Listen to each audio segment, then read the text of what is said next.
Hei faide takhro bukhro जों दिनै कक्टां कताल तांसा खानायना लायानो आं नरमबागे कक्टां कताल तागै तमानि दंगो आ कक्टां कतालनि बुमुंखाय शान्ति लक्ष्मी देवी दो ताबो जे मताय मानै तंनाय शान्ति लक्ष्मी देवी बिनि मुंगा आं कक्टां तांसा तागैनाखा के फाइदे खानायना लायानो नरंथानि आं जत कसारे किलां मारंनो तुबै फाइ दंगो थांमुं करेखा हासाकाव बो मताय मानलायमा बयाखै बबो शान्ति लक्ष्मी हिन बोरै फाइसावखा शान्ति लक्ष्मी हिन बोरै खरकसा फासे फाइसावखा ताबुक ताइमासा बिनि निकुमा डिभिसन खुवाय नायना फाइलायका जत दिन दुवै पारानि मुंखाय साम्पारि हादु तेलेमुरानि बरमुरा हासु मताय माननायनि मुं शान्ति लक्ष्मी मान्या हिनमानि गोरैबो बाकी जतनो मानफु जतनो रोंफु तिरपरा सादिन बरिवै मानफु बननो हिनो शान्ति लक्ष्मी देवी बिनि थानिसि सानबायदि दाबि राजाबो मान्या हापांबो मान्या शान्ति लक्ष्मी न कारिताय मान्या आसंनो मानखाय वानसा बोथारदि तिरपरा हानि सेसखाय खिबायदि तमुं नों मानखाय नन खुलुमनाय मिसि बलिबो थाङै रिवैनाय 19 दफा न 19 जाति न फियगै माननाय शान्ति लक्ष्मी न बिनि बुमुं न मुं शान्ति लक्ष्मी बोसोक पावार तं नायगिना देखि मान्या हिंखायले नोंबो गोमानाय थाप्ला बुरुंगो बाख्लायलांनाय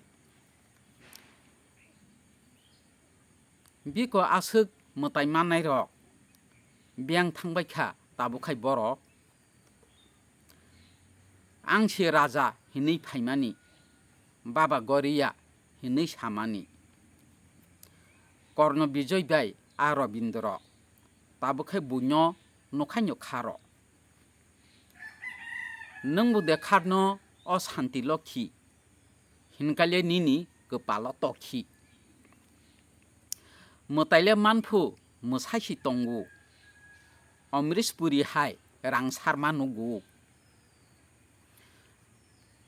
बोरैनो सोकाल कलबजा गाहाय बसे गेरान्टि रिवै कक सासाय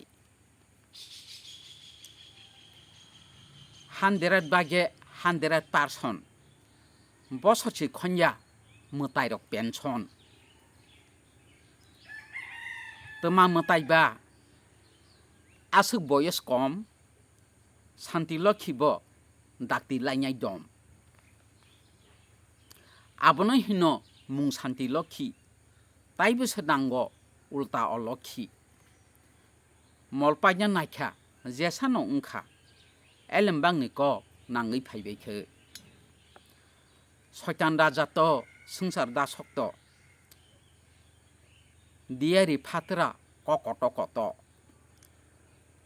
मताय मानलायो दल दल थांलायो तिप्रा सारो ताइबो थैलायो मतायनो मानो तिप्रा सारक हरबाय सालबायनो मताय माननायनि बुमुंखाय शान्ति यांखाय ताइबो से देश अशान्ति बननो हिनो शान्ति लक्ष्मी देवी मतायफु मताय रां पैसा लुबि हामबाय तिनिनि शान्ति लक्ष्मी देवी कक्तां रंपाखे ताखरो बुखरो नर तापक दि हाइकां नरंबागते कक्तां खोनातक तो बैतंगो मुख्यमंत्री नि कक्तां ओरियां रंग हजागिरियाव थांगे कक सामारक तै बांलादेशी गुबेक आप्रां तो बै फाइतंगो जसुवा जमातियानि कक्तां हामबाय बाय बाय